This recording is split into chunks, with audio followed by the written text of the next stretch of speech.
नमस्कार दोस्तों, हमारे चैनल सेहत राख पर आपका स्वागत है। जैसा कि हम सब जानते हैं कि पूरी दुनिया में कोरोना का कहर चल रहा है। भारत भी इससे अछूता नहीं है। भारत में लगातार मामलों में बढ़ोतरी हो रही है। इस वक्त पूरी दुनिया में कोरोना वायरस से लड़ने के लिए वैक्सीन पर सभी बड़े देशों में काम चल रहा है। ये शोध कुछ देश अपने तौर पर कर रहे हैं, जबकि कुछ विश्व स्वास्थ्य संगठन के साथ मिलकर। जापान की सबसे बड़ी फार्मा कंपनी टकेडा भी प्लाज्मा का ट्रायल कर रही है। भारत में केरल ने Indian council of medical research (ICMR) से स्वीकृति मिलने के बाद कोवालेसेंट प्लाज्मा थेरेपी का क्लिनिकल ट्रायल शुरू कर दिया है। एक खास में किस्म की थेरेपी है जिसमें कोरोना से उबर चुके मरीजों से ब्लड लिया जाता है और उसमें मौजूद एंटीबॉडीज को नए कोरोना के मरीजों में चढ़ाया जाता है। इसे पैसिव वैक्सीनेशन भी कहा जाता है। हालांकि आज से पहले दुनिया के कई अन्य देशों में कोरोना के मरीजों को ठीक करने के लिए करीब 120 साल पुरानी प्लाज्मा थेरेपी को इस्तेमाल किया जा रहा है। 120 साल पहले जर्मन वैज्ञानिक एमिल वॉन पेयरिंग ने टेटनस और डिप्थीरिया का इलाज प्लाज्मा थेरेपी से किया था।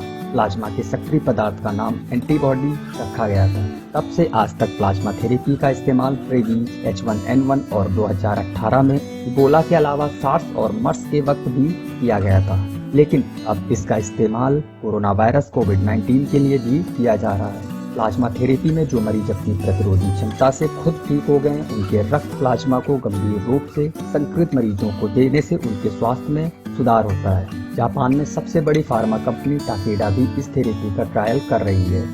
टाकेडा का दावा है कि यह दवा कोरोना के मरीजों के लिए काफी कारगर साबित होगी। तर्क है कि रिकवर मरीजों से निकली एंटीबॉडी नए कोरोना मरीजों में पहुंचेगी और उनके इम्यून सिस्टम में तेजी से सुधार करेगी। इस थेरेपी का ट्रायल केरल के श्री चिन्ह Tirunal institute for medical science and technology में होगा।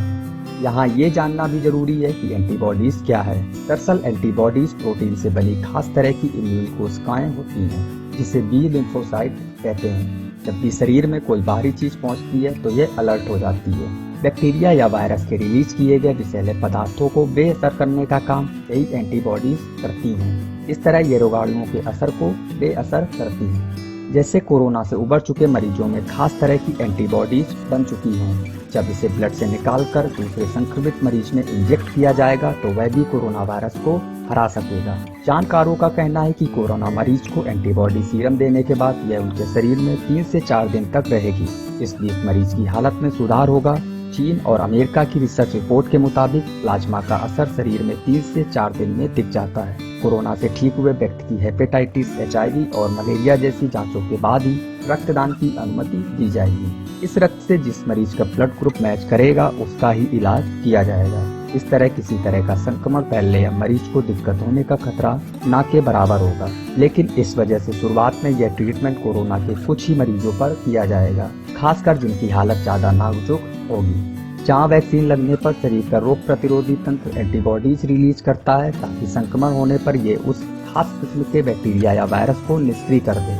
ऐसा ताउम्र होता है। लेकिन इस थेरेपी में जो एंटीबॉडीज दिए जाने पर शोध हो रहा है वह स्थायी तौर पर ताउम्र नहीं रहेगी। दरअसल प्लाज्मा थेरेपी कितनी कारगर होगी इसके बारे में अभी कुछ नहीं कहा जा सकता है, क्योंकि बैक्टीरिया से संक्रमण होने पर इंसान के पास एंटीबायोटिक्स रहती हैं। लेकिन किसी नए वायरस का संक्रमण या महामारी फैलने पर एंटीवायरल फौरन उपलब्ध नहीं होता है। 2009-2010 में H1N1 इन्फ्लुएंजा की महामारी के वक्त भी कोवालेसेंट प्लाज्मा थेरेपी का इस्तेमाल किया गया था। इसके काफी बेहतर नतीजे मिले थे।